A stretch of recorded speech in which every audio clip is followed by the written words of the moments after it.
Jim, Tony, Tactical 21, retired Navy SEALs. We've done this a bunch of times now. It seems like we've introduced ourselves several times. How do you organize the leadership, followership, organizational structure in like an insurgent style contingency? That's a good question.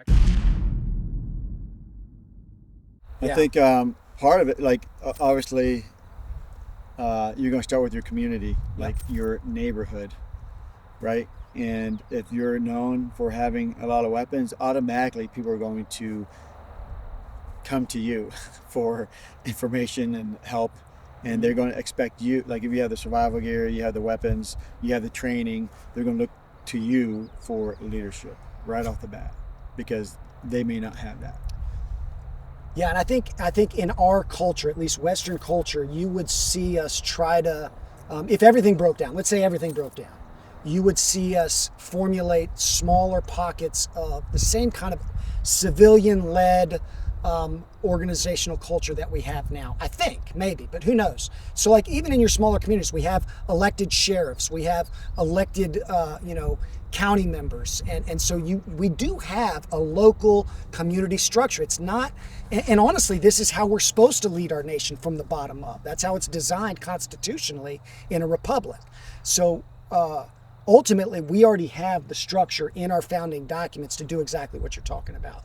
And I think the rate at which or the means of which we've started to communicate through these silly devices and video has damaged a little bit of our actual real in-person social organization. But it's still there, and I think if all of this, that people are, if this kind of situation arose, I think America's pretty well placed, organizationally, culturally, to recover and organize around those that are, the leaders in the community. Because there are, believe it or not, there are leaders in the community, and so. And hopefully they take it would just be, it really, a lot of it would depend on how much communication technology we have intact. I think like going back to the community, even if there are like the sheriffs taking charge or the mayor or whatever,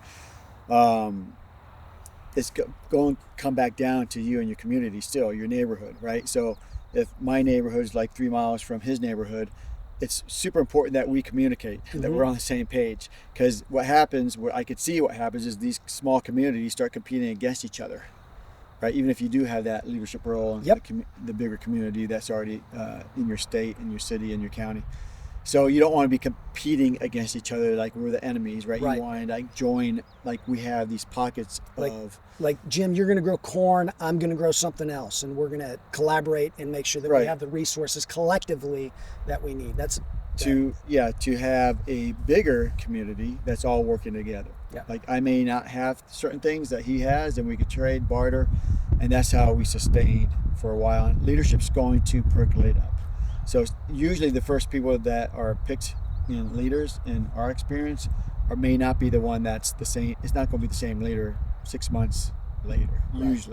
Usually the real leader will eventually emerge, and it's because he's not going to be the egotistical guy that, hey, I have the most guns, so I'm obviously the leader here, but doesn't really have the experience to lead communities. His ego is too high.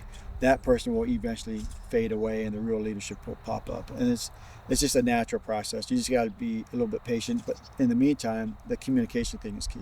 And if your mindset is be value added, then you're probably going to be okay. Mm-hmm. Be value added wherever you can. Right. The goal is not to find out who is going to be the top dog.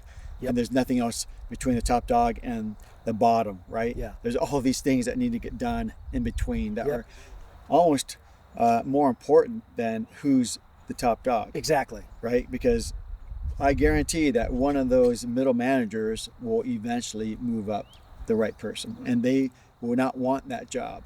Yeah. But it will be something that is like, hey, the community, no, we need you to take this. Like, Jim, if somebody was going to ask you, hey, tomorrow, would you like to be the president of the United States? Would you say yes? Hell no. No, me neither. So anybody that thinks that they want that job, man, I don't know. Something to think about. Yeah. The end.